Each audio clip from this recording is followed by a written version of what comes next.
in my tormented youth, I had a serious drug problem.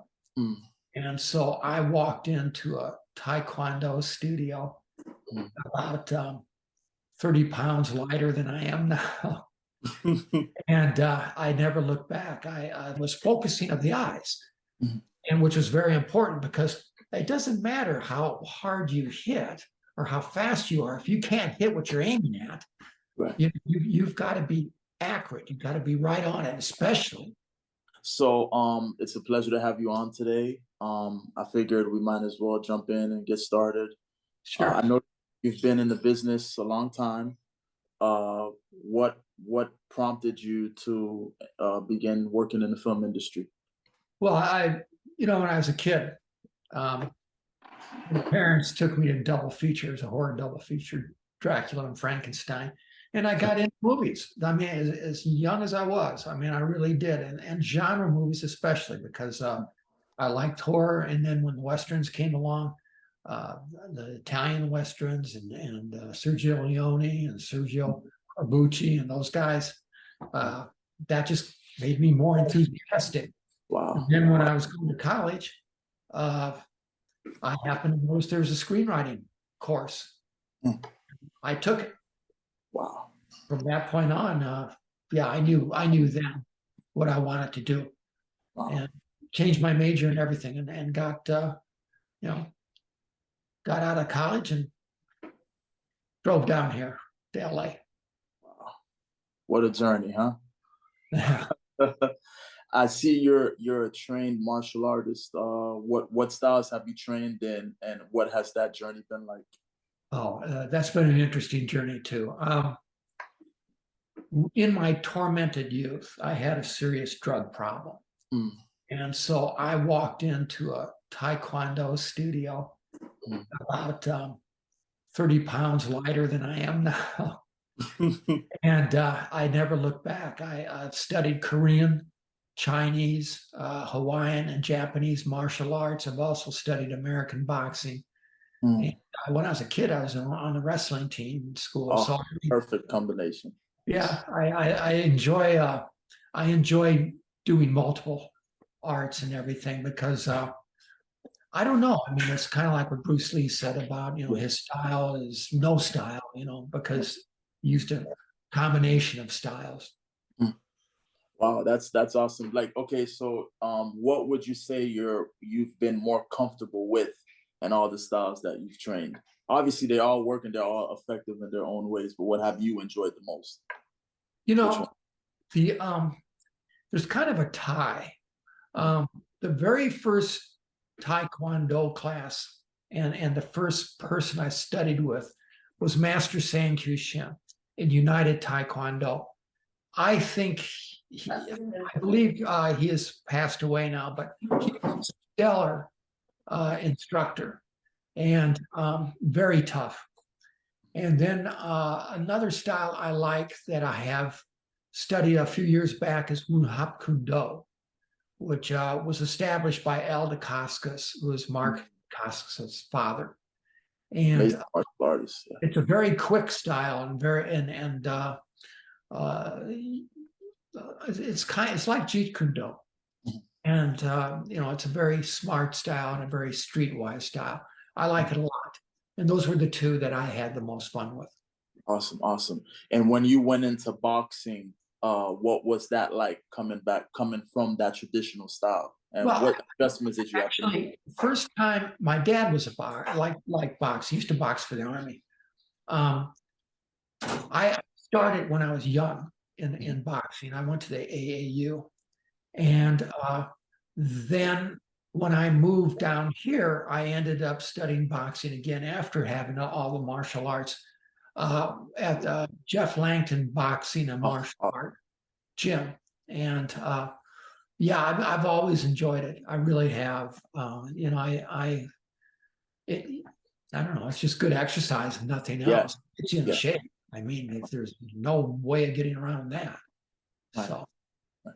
Have you ever done any competition, forms, point sparring, anything like that? No, not your thing. I haven't fought competitively in something that was, like sanctioned or something. Right, right. Uh, there were schools who took on other schools. There were, Yeah. after hours sparring Hmm. matches and stuff. I did all that, but I never really got in. One of the things about martial arts too, the thing I was most interested in was the actual fighting itself, not so much tournament Right. type things. Now, MMA, I have to admit that's a lot different Yeah. than the stuff we had when I was younger, and I wouldn't do anything in MMA now. I'm just too old for it right now. Right. But I love it. I think it's a very smart way to do martial arts because they combine arts, and these guys are really good. You're So really good. being there, yeah, Yeah. you bet. That's the perfect art because like your background, like Mhm. in the past, and this is not a knock on traditional martial artists, they had the forms, they had the kicks, they had the moves, but they were lacking with the grappling. And Yeah. you have that, and a lot of people don't have a wrestling background, so you've got it made. That's perfect. The grappling part of it, the problem then, and there's problems with that too, because then people would get into the grappling arts, Mhm. but they wouldn't get into other things like how do you fight against multiple opponents? Opponent. How do you Right. fight with weapons? How do you fight against weapons? Things like that. Although most jujitsu guys, I have to admit, they're pretty good at if it goes up, if they go up against a weapon, because weapons are underrated. I mean, especially knives. They're just Yeah. Yeah. uh, Yeah. you know, I would Yeah. never want to face someone angry Yeah. with, although I did once, but Well, obviously, apart from Bruce Lee, which everyone around the world reveres, what persons would you revere as an exemplary martial artist? you know what? I you know, I like Cynthia Rothrock a lot. Oh yeah. She's trained in I don't know how many martial arts. She's really good. I mean, she really is good. She has a great technique. She's Oh still yeah. as can be, but she also knows how to hit hard, Mhm. and she could defend herself very easily. I like her a lot. Another really dynamic martial artist, in my opinion, is my friend Mark Dacascos. Yeah. I Amazing. think he's fantastic. And let's see, James Liu, James Lou. you know, Perfect. Yeah. Art Camacho. Oh yes. Yeah, I mean, there's a lot of really good guys out there and good women that have studied hard. Karen Shepard is another Yeah. female That's who it. really Mhm. worked tail end off and is really good. Uh, Mhm. I really like pretty much all of them. I don't. I mean, some people don't like certain styles, maybe that somebody uses in cinema, but Right. do I'm fine with anything that they use. I don't care. Right. Right. You know, Yeah. And James Lou, he's been. I've been watching that guy, and as every possible action film I could see since I was a little boy, he's been in everything. Oh yeah, I know. my Yes, yes. I god. know. He's incredible. He really is. Look at the Incredible. guys he's been with. Hmm. Jackie Chan. Hmm. Jean Claude Van Damme. Everyone. Yeah, Steven Seagal. I mean, all of them. Chuck Norris. Chuck He Norris. has worked with all of them at one Mhm. time or another. He's he's a dynamic guy, and He's a he's a dynamic. wonderful, wonderful martial artist. He's really good. How has your martial arts training over the years helped you in the film industry? Well, the best way that has helped really is discipline and focus. I mean, I know how to meet a deadline Yeah. because I know what discipline is, and I know how to focus on something, and I know how to finish something. Mhm. And I don't think there's any doubt at all. When you're at martial arts for a long time, discipline's a big thing. You really do learn that. It affects your whole life. And I think focus too. Sankyu Shim that I was telling you about, Mr. Shim, he used to teach us something in Korean that was called Shisan, and it was focusing of the eyes, Mhm. and which was very important because it doesn't matter how hard you hit or how fast you are. If you can't hit what you're aiming at, Right. you've got to be accurate. You've got to be right on it, especially if you're dealing with multiple opponents. Right. You do not have time for missing or doing a technique where it doesn't find its target. Right. Absolutely. Absolutely. I think focus, you know, I just think over time that focus, that innate focus comes from just repetitive movements, that And technique. that really helps a lot. But it Mhm. but also it means, um, no, you're right. The repetition, no, I think I'd have to go along with that, because I was Yeah. going to say it also means you have to get to the point where you don't have to think too hard. You Mhm. react, bam. But that's repetition. Right. That comes from Right. repetition. You bet it does. Right, right. Would you say that, you know, over the years with doing forms and kata, that you saw that application when you were in a self-defense situation, or even sparring? Did you see that application? I found Oh, sparring to be more effective. The forms and stuff I kind of left behind once I right. uh, stopped doing taekwondo. I'm not trying to insult forms in anything, No, of course or not. form um, competition or anything. But for me, look, I grew up in Detroit. Mhm. For me, it was important to learn how to defend myself, Absolutely. not to be ahead of people, to keep up with, Right. because there were people who were Yeah. scared. And I've run into situations where I'm so happy that I have been trained, because if it turns into something bad, I feel like I've got a chance. Right. Right. So, Well, let me ask you this, because this has always been the big thing in the martial arts, and I'm a fighter myself. yeah, You know, even some of my trainers that have trained me, we've had back and forths, you know, and a healthy back and forth, you know, where my instructor growing up would tell me, you know, if you do the forms, you'll become a better fighter, right? yeah, And as I got older and I came into my own age of reasoning, I'm at the point where, okay, but I agree, but to a degree. I believe that the forms and the kata will make your technique cleaner when you're fighting. But do I think it'll make you a better fighter? I don't know if I can say that. And people would be ready to kick me over the head, you know. no, So what are dude, your thoughts on that? Yeah. Carl, you certainly, and I'm not, like I said, I don't want to put down forms. Right. Um, you get preciseness from them. You get technique, and technique is so important. It is that's real important. You've got to learn the technique first. The creative part, where you bring your own self into it, that comes after getting the techniques down, because that's very important. Mm, Uh, I think forms are very valuable to yes. begin with. I think after a while, you have to ask yourself what you're looking for. What I was looking for was more the fighting side of it, and I trained really with people in ours doing that mostly. Mhm. But like the Japanese art, I took Jishukan Jiu-Jitsu.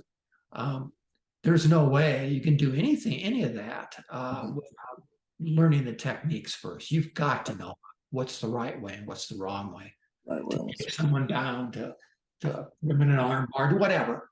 yeah. You've got to learn that, and you've got to learn, like in taekwondo. Uh, if you're going to be a kicker, and if you like Yeah. doing kicks, I do. Uh, it doesn't just come like that. It takes Yeah. all Yeah. kinds of training. And Training. then Yeah. your hand technique's the same thing. It's one of the reasons why boxing's kind of cool. Is it does teach you how to punch. Yeah.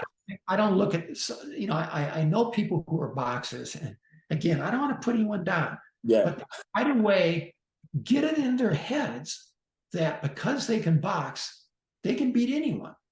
And I keep saying to these guys, look, man, there's not going to be a referee there. There's Yeah. not going to be rounds. Does boxing teach you to fight against multiple opponents? Does it teach you to fight against a weapon? Does it teach you to fight on the ground? Does it teach you to fight if you're hurt, if your arm, let's say it's broke Right. or stabbed or something like that? And boxing teaches you a lot of really cool stuff. But I think getting a multitude of arts into your you know, I just think that that's the way to go. I really Yeah. do. I Yeah, think, yeah, we're in agreement for sure. So, behind you is Boogie Boy, which yeah, is fitting because I was gonna get into that. sure. First, I want to say Boogie Boy is a very underrated crime character study. I Oh, think it's thank a, I think it's a you. fantastic film. I Thank have you. I have always said it is very difficult to write and to direct a movie, and you did both. Yeah. Uh, what was it like getting that film off the ground? And I would like to hear all of the stories that you have to share about that amazing movie. It took my manager, Catherine James, and myself a year Wow. to get a deal on it. When I first started with the movie, I didn't even know that I was going to direct it. That was really Catherine and Roger Avery who talked me into that. And I'm really glad they did, because that way I was able to put my vision on the screen. Right. Uh, it was a daunting task because I had never directed anything else before.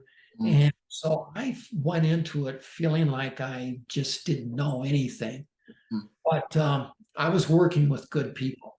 We really had some nice people on Boogie Boy. We had a really interesting cast. My casting director, Hank McCann, and myself worked hard on that. And I'm really happy with the cast that Mm. I have. And I was happy. They were happy with the script. I was happy with the script. Mm. And so when it came down to, well, we got to get money, Catherine said to Ash Shaw, who was with Imperial at the time, a Yeah, producer, yeah. I she saw said, I want you to read the script. You won't understand it, but it's really good. And you should do it because Roger Avery will be an executive producer on it, and Mark Dacascos wants to star in it. So Ash read the script and he came back to Catherine and he said, you're right, I don't understand it. But he went to Europe to get financing for it, and he got it the first day he was there. I mean, and we had before insurance, before taxes, before all that, we had 1 million even to do that. And we my cinematographer and myself, my cinematographer Adam King, he and I put together a very comprehensive and very detailed shot list. I had some storyboards, and a lot of people like to use storyboards. But when you get storyboards really early on, one of the problems I ran into was they had nothing to do with the locations we got, because it wasn't easy getting locations. When we finally got the big house, that was an actual crack house, and we Wow. got it from Bank of America, who I don't know how our producers arranged that, but they did. Brad Mendelson was really good at that, and so was Todd King, two producers. And but that was cool because when we went to the house, I mean, our crew, they had to clean up all the used needles and all that stuff, but it really felt exactly like what it was supposed to be. And then when we shot over at the junkyard, we didn't have, see, when it was storyboarded for a laundromat, which is where we first were going to shoot it. But our location guy, he stumbled into this junkyard, and he came to us and said, listen, man, you got to see this. And we went over, and yeah, sure enough, this is where we wanted to shoot it. And we had we just went ahead, Adam and I, in our shot list, we put it together on how we wanted to shoot that. And we had, that's all we used was a shot list. And Wow. also for out in, then our producer Brad Mendelson's the one who stumbled into the location we used out in the desert hotel. And same thing, we just put together a really massive shot list, very detailed, and did it that way because we did not know until like a week before the film started that we were going to shoot at that hotel. But it was really cool that the locations did come together. They really did. Some of them came late, but they did come together, and we were able to look at them. And And the actors, every time, for every location we had, it was the first time they saw it. They just, they came there but they all liked it too. They all felt like it contributed to their performances. Right, right. And what I liked, what I would say about Boogie Boy is, you watch other crime movies or character studies, and they don't really deviate from the story. Like, for example, you included, some martial arts sequences in there. When I when you watch the film, you don't think anything is off or out of place, which was perfect. Like everything fit perfectly. And I Even tried yeah, hard to do that. Yeah, yeah, because here I had Mark Dacascos as a lead. right, And and his character, Jesse Page, is supposed to be this badass in right, terms of fighting, which is right, interesting because as a human being, he really isn't. He's right, actually a pretty decent guy, right, but he's never lost a fight in his life, and in courtesy of his father training him in the movie. And yeah, I wanted to blend all that stuff in, but I wanted it to come from the characters, and I think it did. And the action, and also the martial arts that we used in it were a little more realistic. We didn't more have lyric, exactly, Mark right, doing all kinds of wheel kicks and stuff. We yeah, didn't do. We yeah, went more with very very straight ahead stuff. that stuff, Even right. James Liu did that too, and he was my fight and stunt choreographer, and he made sure that everything looked very realistic, very like something you'd use on the street. Well, let me ask you this. Did you, like, with the whole script that you wrote and what you envisioned, did you have the opportunity to get everything you envisioned into the film? Or was it what everyone saw was that the vision that you saw in the actual film? I definitely got my vision into the movie. Whether one likes the film or not, they can blame me. Uh, no, no, I definitely got that in there. There were times now when we were out in the desert, we had a lot of problems there with the weather. Right. We had windstorms so bad that we lost time shooting. In fact, one day we lost an entire day. We did not have the insurance to make up for that. We lost a quarter day, a half day here, another quarter day there. And it was weird because I never shot anything in the desert. Uh, I didn't know it was like that. It could be like 80 degrees during the day and just beautiful, but then night comes and it comes a windstorm, and it would get really cold, and it would get so cold to go right through you. I mean, it was, I was out there wearing a snowmobile. Yeah, I mean, it was just so cold at night. And so we had that caused me to have to more than once take scenes and combine them and try and get in one scene what I wanted to get in two. I'd have to trim a little here, but I'd try to add more there and try and keep the story and the characters and everything as consistent as I could. And it worked out very well. Kind of, I don't know, got lucky on that, I guess, but when I will say, because it was the first movie you directed, it was perfect, man. Like for a first time, it was like, you know, you don't see that. You don't see that. But like you said, you were determined, you had a good team, and a good team counts. oh yeah. Yeah. No, I read our production designer was the art director on the movie Fargo. Oh, And he got interested in the script, came aboard, and I thought that was great. Thank you. Our wow. casting director was the one who started the CAA, the casting union, and Wow. yeah, I mean, people they were great. Some of them because casting director had a lot to do with our manager, Catherine James, because they were friends. So, I mean, you put it all together, and we had some great people. We really did. And I loved the cast. It was very eclectic. Yes. And I really wanted it that way. And I was, and working with Joan Jett, for example, was so Yeah, much. she was awesome in that. Yeah. She's a sweetheart, I'll tell you. And so, yeah, things came together very well. I was very fortunate in that way.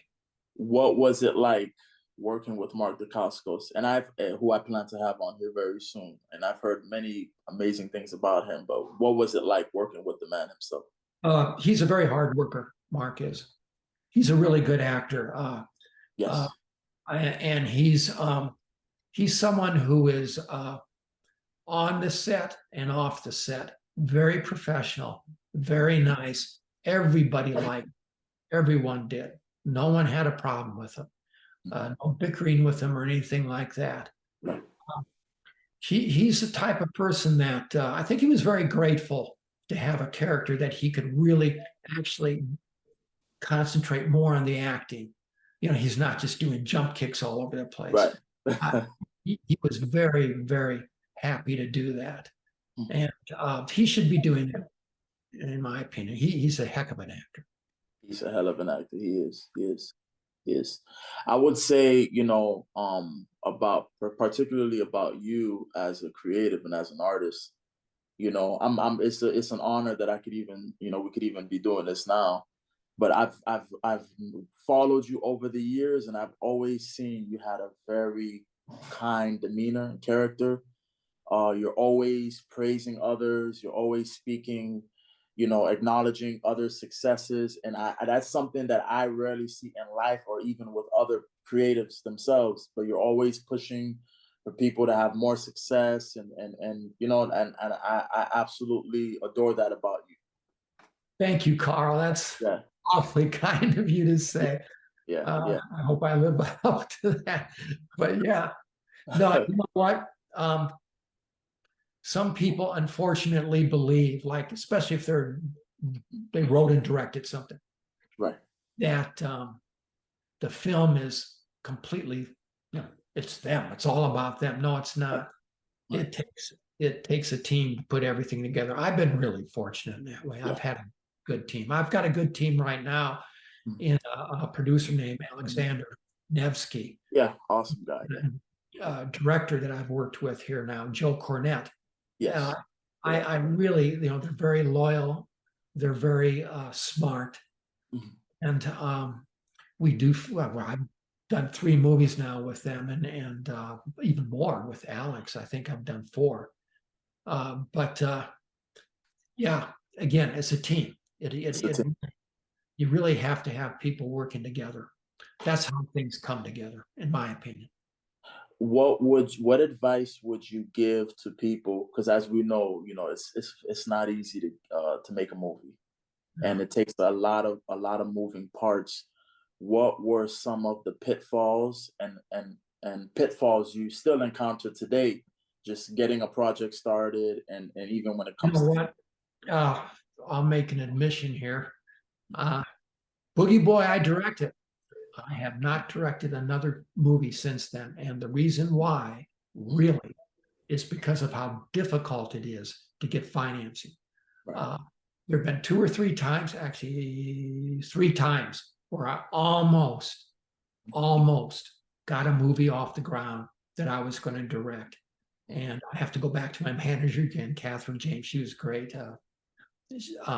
She and I worked on several movies that we put together, and it was always the same thing. At the most critical moment, the financing fell through. And that is I'm meeting with a man next week. His name is Franco San.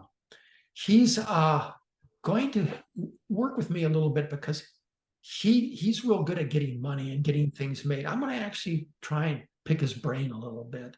Right. And because here I am. I've been in the film business since 1984, and I still can't give you an absolute.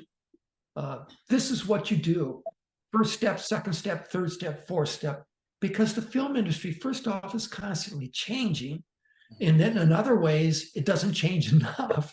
And independent artists. I mean, let's be honest.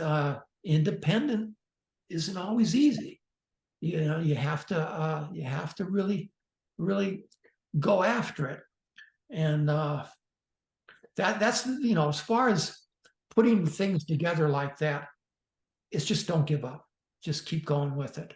And I've been fortunate, though. I've been very fortunate to have so many writing assignments. And at one time in my career, I was also a ghostwriter, which was interesting. Right.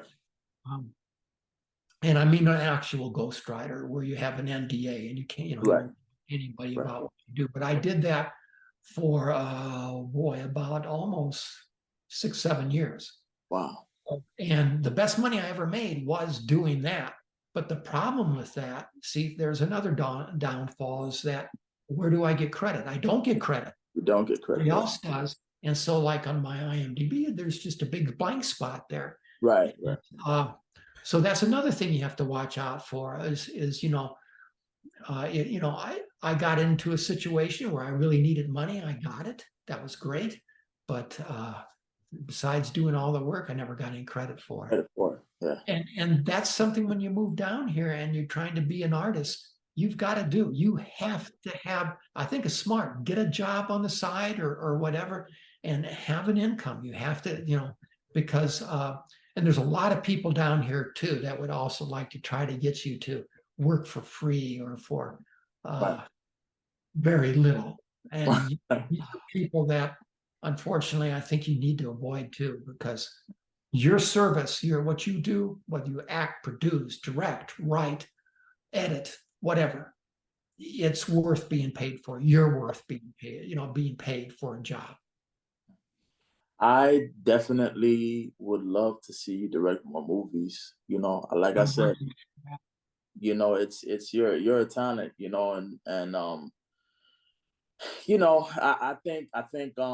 I think you should be open to it because I believe in my heart that more opportunities are definitely gonna come for sure. Oh, thank you. Sometimes in life, Come on.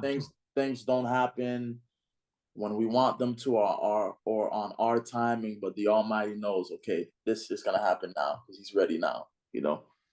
I agree. Yeah, yeah. I agree. What are your thoughts, the good and the bad, on IMDb? The good and the bad.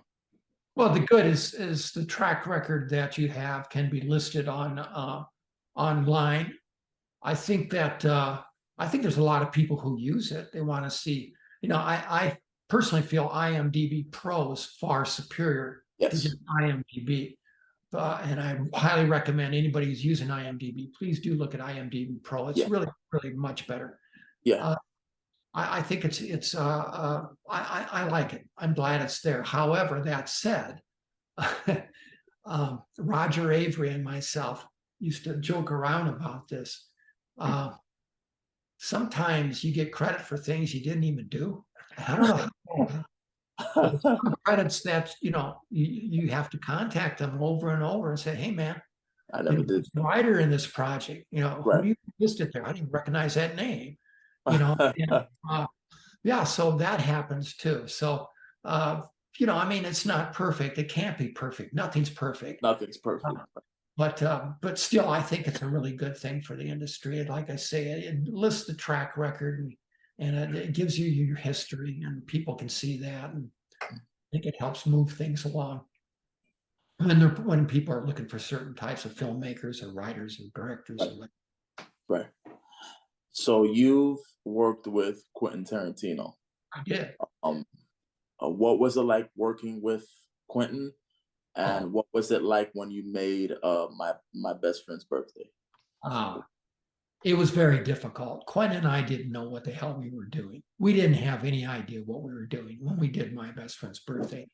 But that's the thing I am most proud of, and that's the thing I love about Quentin. The thing is okay, we could have waited around and I could have tried to sell a script, or he could have tried to find someone who would hire him as a director and all that stuff. We just did it ourselves and we jumped into it.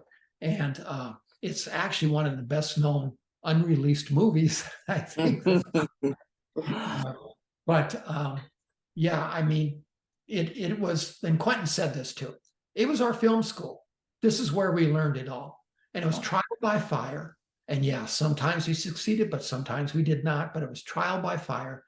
And it was a great experience. Working with him was it was delightful. We were at that time probably I'd say best friends, and we we worked hard on it. We planned it out together. We worked on it together. I wrote the script, but he added a lot of scenes to it. So we Right. wrote the script together, and Quentin, that's his first time directing. I mean, he was learning as he was going on. He had a vision in his head. That's one of the things about Quentin. He always has a vision of the way he wants something to look, and his vision, I could see it, happening as it happened. That's You right. know, so it was beautiful. It was great. I really enjoyed the experience, and I enjoyed working with everyone on the film too. You guys met at film school, or? We actually met at James Best Theater Center. That was an acting school. I, Mm, one of the people there, Jeannie Wilson, who was married to Jack Lucarelli. Jack Lucarelli was one of the instructors. She had, I was working at Bank of America as a side job, and she kept telling me, you should act, you should act. And I, wow. I said, I haven't done that. And she said, well, good, then come and learn.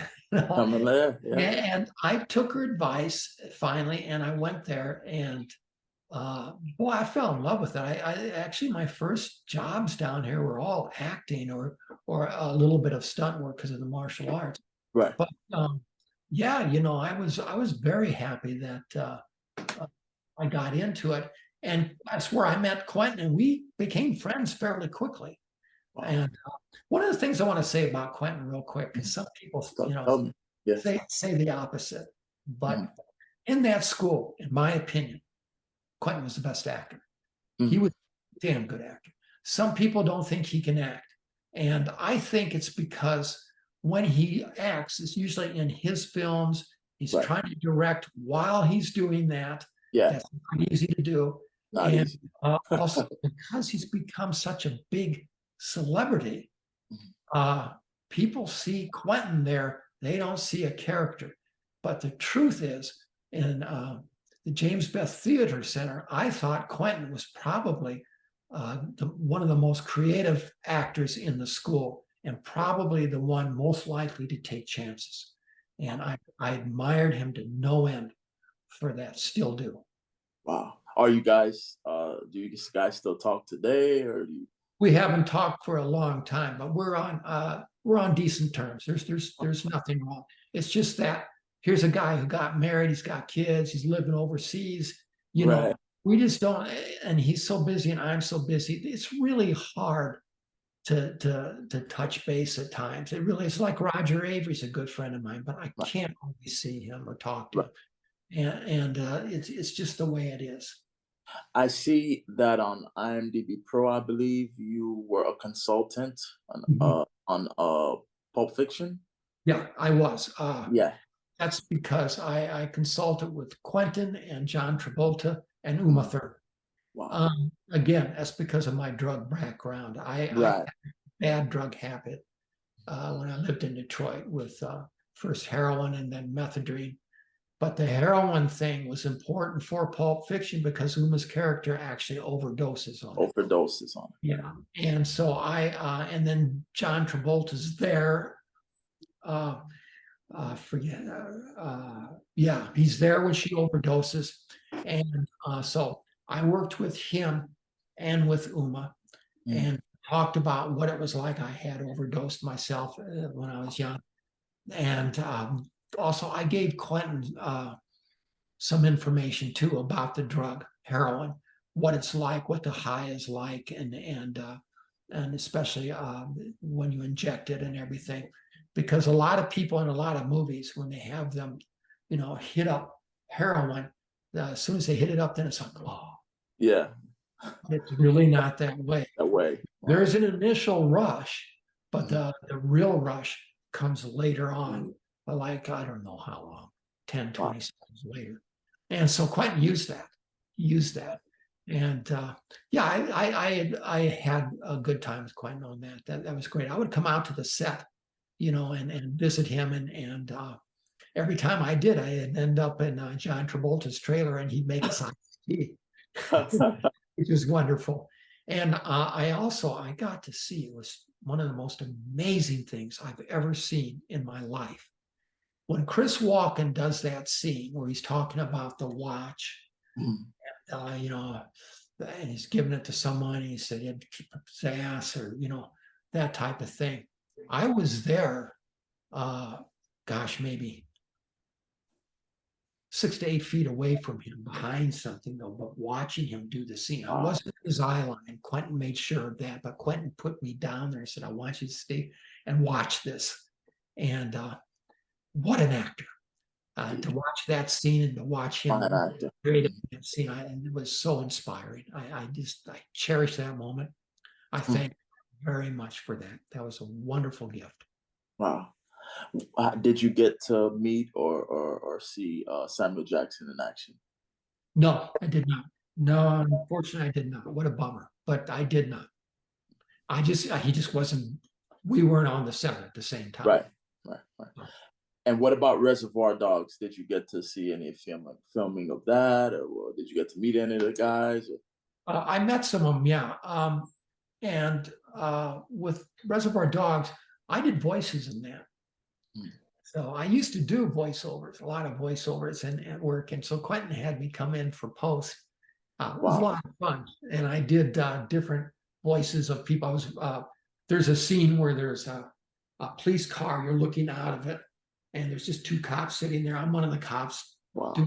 that talking. I mean, I'm not actually in the scene, but I mean, Right. Talking to the and then then they have crowd scenes that when there's more than one person, and they got the cops coming in at the end. Uh, and I was one of the cops shouting, freeze, all this stuff. And uh, yeah, I had a lot of fun with that too. Yeah, that was great. what incredible, incredible. Well, I want to switch gears just a little bit. I see that you're a Christ follower, and Yes. I'm assuming that you're a Christian.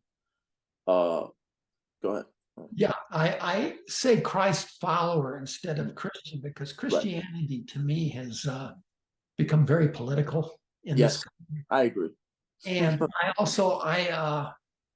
I struggle a little bit with organized religion. And in fact, I struggle a lot with it lately. I have. And so I really, the one I admire, the one that I look up to, yeah, it's Christ. Right, And so I call myself a Christ follower. That's why I do that rather than say right, Christian.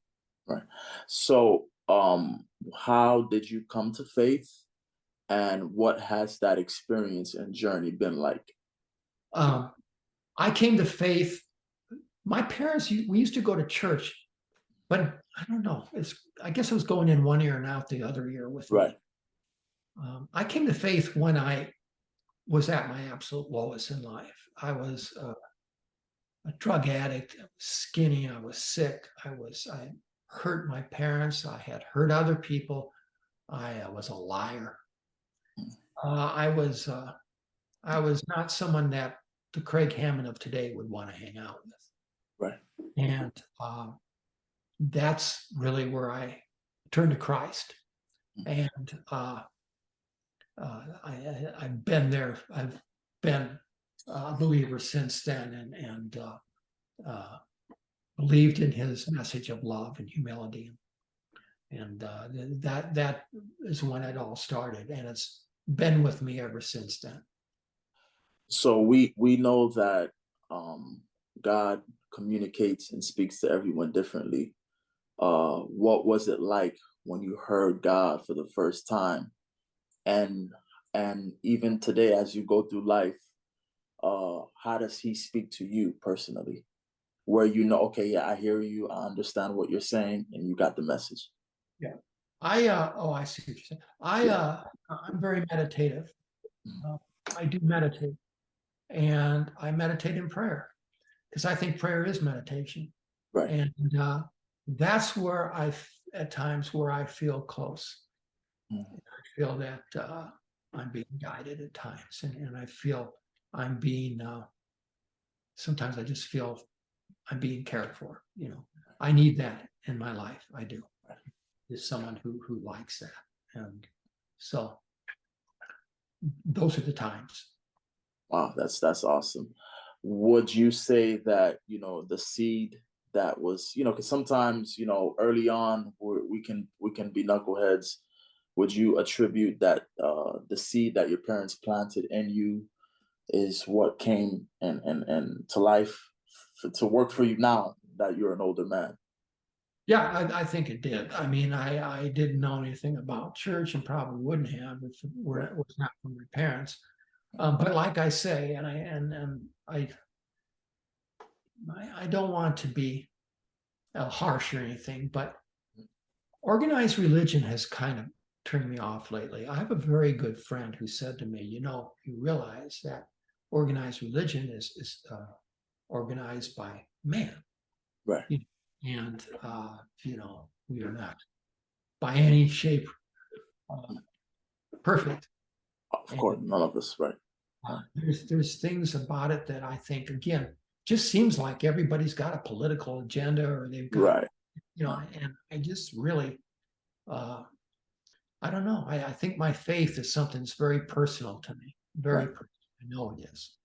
And I go to church on occasion. I do. And the part I like about it the most is really the quiet parts, the silence, um, prayer, Right. that thing. I'm not real big on the by the rote type Right. of stuff. That's like I'm just not. It doesn't appeal to me. I think, at the end of the day, we need to be careful, because I go to church regularly. Um, like you said, I like what you said, where, your faith is personal to you.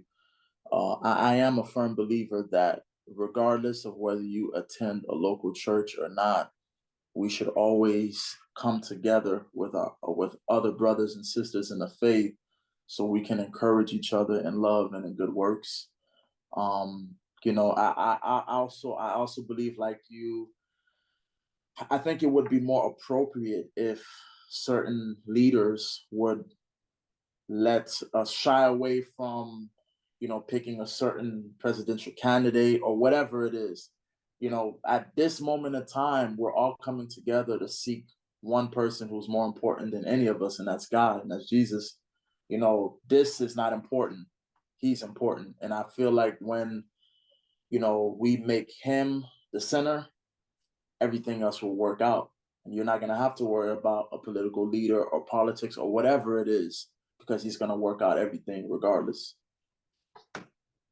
Yeah, I hear you. I don't know. See, that's like one of the things that annoys me is denominations. Right. There are over 3,000 Christian denominations, Right. and they all say they're the right one. Right. Who put these? Christ called for unity. Where's the unity in that? Where's the unity? Right. And, that's another thing that's been bothering my conscience for a long time. That's the reason why organized religion has been bothering me. Well, what would you say you've learned in your life? What would you say God has taught you from the moment you came into your Christ consciousness and began to follow Him till now? What have you learned? I think be humble, um, to love and to really love, and to forgive. I think that forgiveness is, I know for me, we're, like you said, we're not perfect. I think that's one of the most hardest things for anybody, is to forgive. But Yes. once you do that, it's just you receive a floodgate of peace and blessing. But that's Even just from a practical side, forgiving sometimes is good, just to be able to walk away from a crisis right, without having it bother you the rest of your life. If you can right, walk away, and you can, when I say walk away from a crisis, I mean, if you're needed, you're needed. But I mean, walk away from a situation where somebody's done something to you. right, And I kind of tend to, right, after just, I don't want to be around them. I just want to forgive and right. forget. Well, what would you say you are most thankful for? You know, apart from, this wonderful career that you have in the film industry, what are some of the things you're most thankful for from God?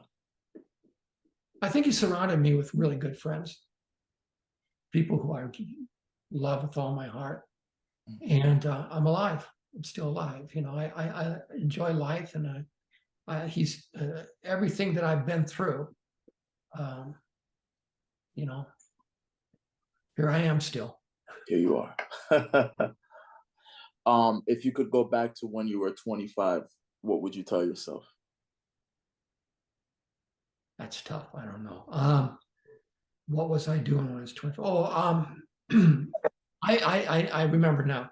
Yeah, by that time, I think in fact, I know it. By that time, I was completely off drugs, and I was working out with the martial arts, and I was trying to make myself better and everything.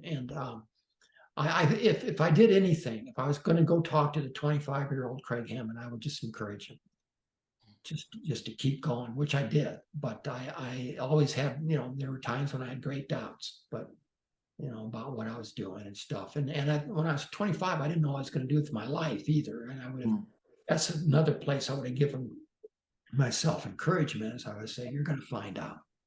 Right, right. That's awesome. Well, let me ask you this. So, kind of to switch back on the martial arts, I've noticed over the years, even with some of my instructors, you know, some of the training methods are heavy duty on the hips and knees, such as the pump kicks, always having the leg in the chamber, et cetera, et cetera. Makes for great kicking technique and ability, but it creates so much damage and injury later on in life. What, in your opinion, would be some new training methods that martial artists should look into to avoid the damage to the hips, the knuckles, the knees, et cetera, et cetera? Your personal. I'll tell you what's not taught enough and should be taught enough. Stretching. Absolutely. I do a lot of it. Awesome. We were talking about Mark Dacascos. He does a lot. He's practices stretching religiously.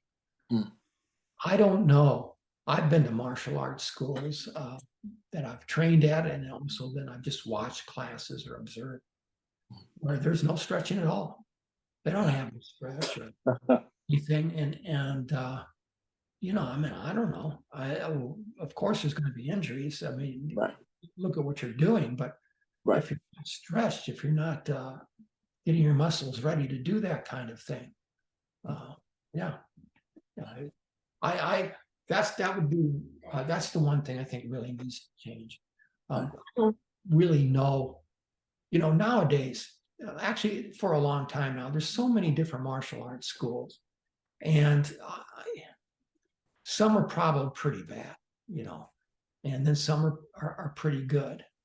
But if they're really going to practice the art, I guarantee you, the beginners of the art, the people who first started doing it, the farmers who were learning how to fight and be able to, trying to learn how to kick marauders off their horses that were raiding their territory, they all, I guarantee, they were stretching. They were stretching. They were doing whatever they could, as loose as they could. And the one art that I think probably has done that all the time. There's other arts, but I think that Shaolin Kung Fu probably. They're awesome. Yeah, yeah. They're pretty big into that, and that's yeah. good. Yeah. I think my personal opinion. Like you mentioned, stretching and weight training is not implemented enough with martial arts. And I think when people would take more of that approach, you're gonna be solid, man. You can't go wrong there. Body weight training is the best to supplement with your martial arts training. I mean, exercise is exercise. I mean, really, it comes down to, if you're just going to do the martial arts and nothing else to equip your body, you're going to have problems. gonna have problems. Right. And even if you do stretch and you exercise, and you can still have problems. Like I said, injuries can happen. Injuries can happen. What is the writing process like for you when you get an idea and you try to put it on paper? What's that? What do you go through? Um, Lately, what I've been doing is mostly assignments. In fact, it's almost all been assignments. And I usually, like with Alexander Nevsky, calls me up. We usually have a meeting, and then he sends me his notes online. I take those notes, and then I start writing a treatment, if you want to call it that. Right. It's a little different. It's like a half treatment, half plot outline, the way we do it. And I get the story hammered out, and then I start writing. Usually, now this isn't true on all scripts. I've written scripts of my own, for example. I've actually written a scene or something, and I'd really like to make a script out of that. But normally speaking, on scripts on my own, and even when I have assignments, I start with characters. I get a character. I know what the story is going to kind of be, because I've talked to Alex, and we've got like a beginning, middle, and end. But we don't have all the things that fit in. But I start with a character, and then I start working on characters, and I get these characters together, and then I start inserting them into this world that is the story, and I start developing things from there. Music is often important to me. I usually find music that is good mood music for the writing, and I don't play it loudly, but either on my headphones quietly or in the backdrop. But music is important to me, and research is important. I like to know what the heck I'm writing about. If I need to learn some things about, it's one of the beautiful things about the internet nowadays. If I need to learn about a certain subject, I'm writing, for example, right now on my friend Sam Dobbins and I came up with a story called Smokers. And it's it's really more of a streaming show, television. So I'm writing episodes, and with that, even that process has been the same with the music, with the characters, and then, as I said, with research. There's some cartel things in it, and so to learn about that, and there's some AI in it. Learn about that, and that's one of the, like I say, one of the great things about the internet nowadays. Right.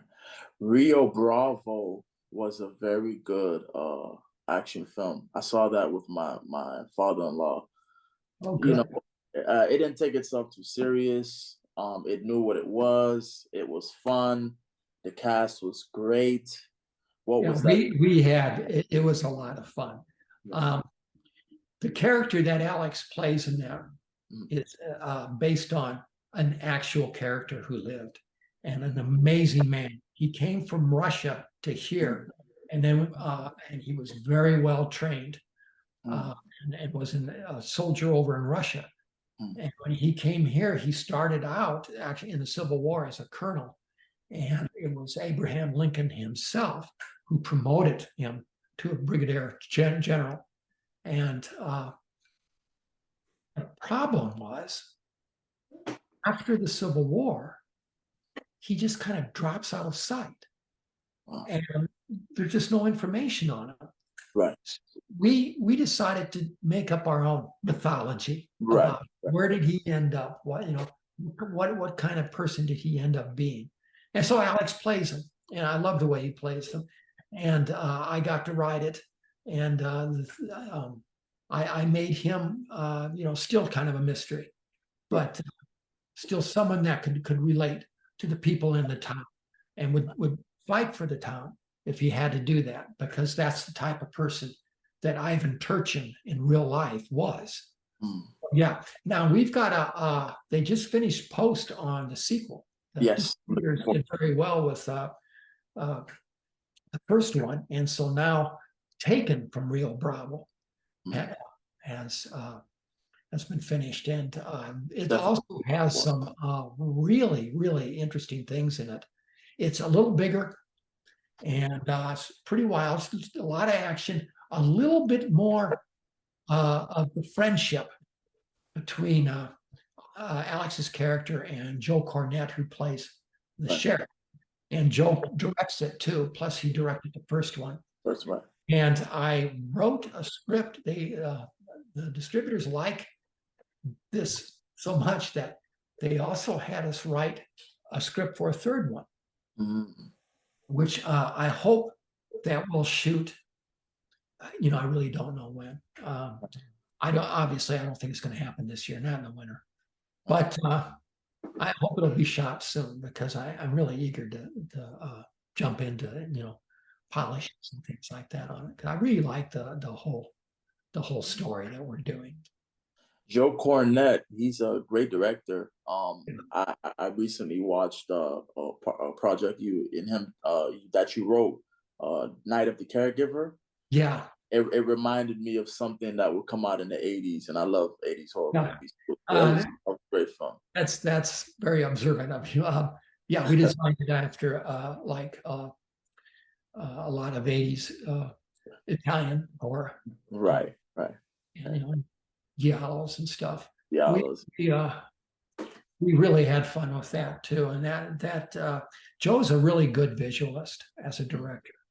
And he and his crew that he does all his movies with, they work very fast and they're very good. I mean, they really know what they're doing. And it was a blast doing that film too. All right, so I want to go into this before we go into get to a close. What movies do you like? What are your top 10? And who are some artists or actors that just keep you glued to the screen when you see them? I don't have a top 10. I don't have a favorite movie either. I like too many movies. When I was younger and I used to say, oh, this is my favorite movie. The thing is, like next week, I'd say, oh, this is a different movie. And I want to quit embarrassing myself, so I quit doing that. But I like a lot of, I like action movies. I like horror movies. I like Westerns. And I like some of the studio movies too. First, The Exorcist, for example, I think it's one of the best horror movies I've ever seen.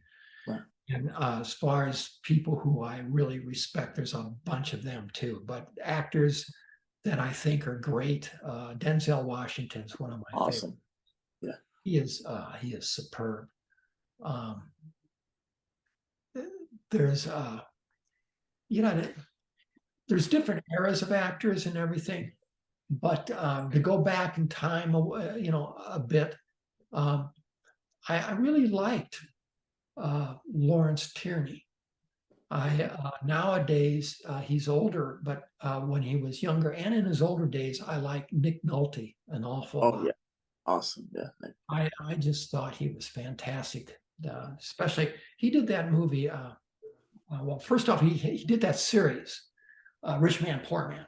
And I thought he really, really did a great job. And then he did a movie, 48 Hours. Creedence Clearwater Revival. I can't remember, something with the rain. Sorry that I've forgotten right now. Who'll Stop the Rain? That's what it is. He was brilliant. I love that movie. Tuesday Well was really good in it, and so was Michael Moriarty and Richard Masur. Good cast.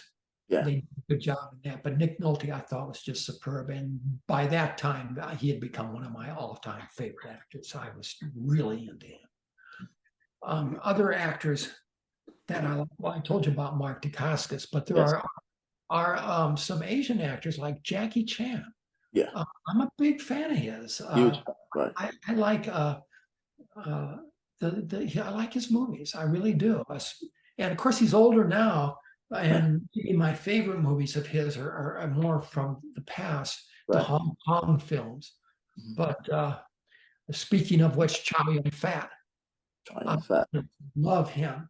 hard And boiled. Yeah. he worked with director John Woo, who I Mm. was so honored to meet. John Mm. Woo and his producer Terrence Chang. Wow. And oh man, I enjoyed that. And but he's a guy now, John Woo, I really love. I think that, in fact, I know that there's a movie coming out really soon that John Yes. directed again. Yeah, that's gonna be with Joel something. Kinnaman. Joel.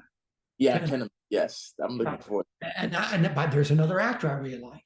Yeah. I really like him too. He's one of my favorites. See what I need? I've Yeah. got many favorites.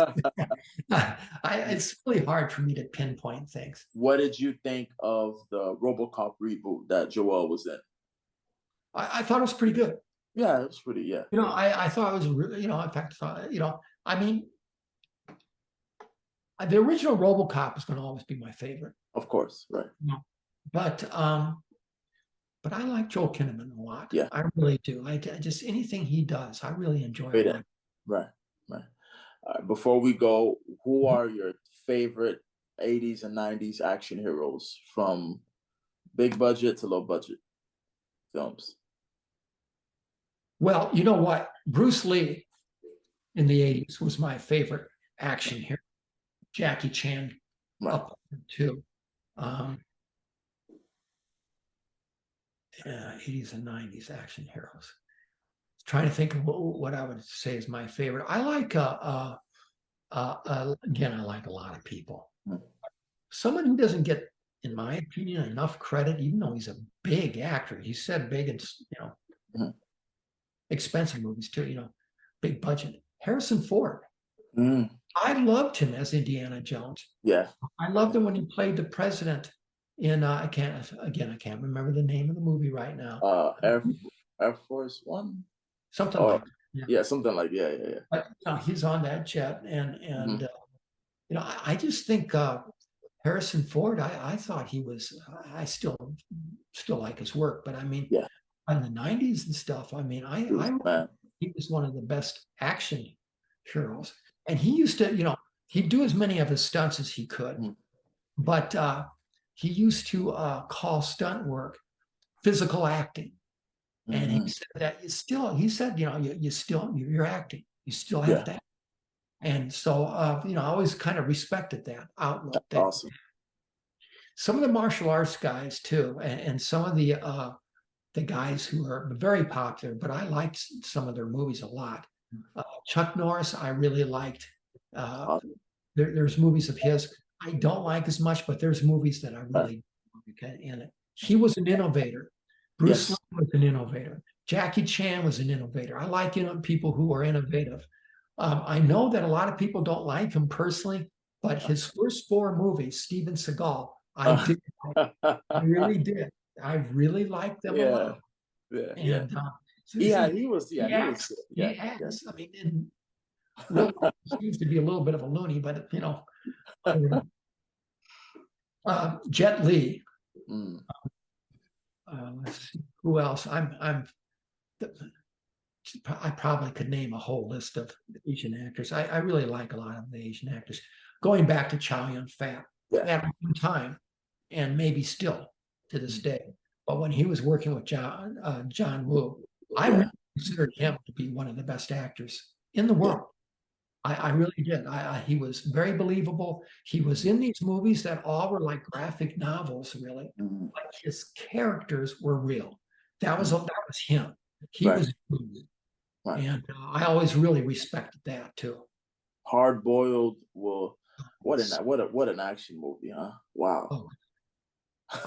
Amazing. Unrelenting. Chuck Norris. I will say this about Chuck, and I've always been a huge fan.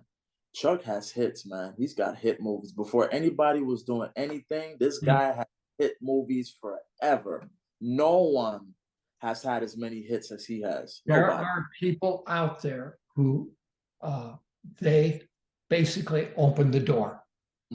to let martial arts movies become popular in the mainstream. Bruce Lee, you bet. Jackie Chan, you bet. But Chuck Norris too. Chuck Norris too. Yeah. Oh yeah. Yeah. He's in the competition.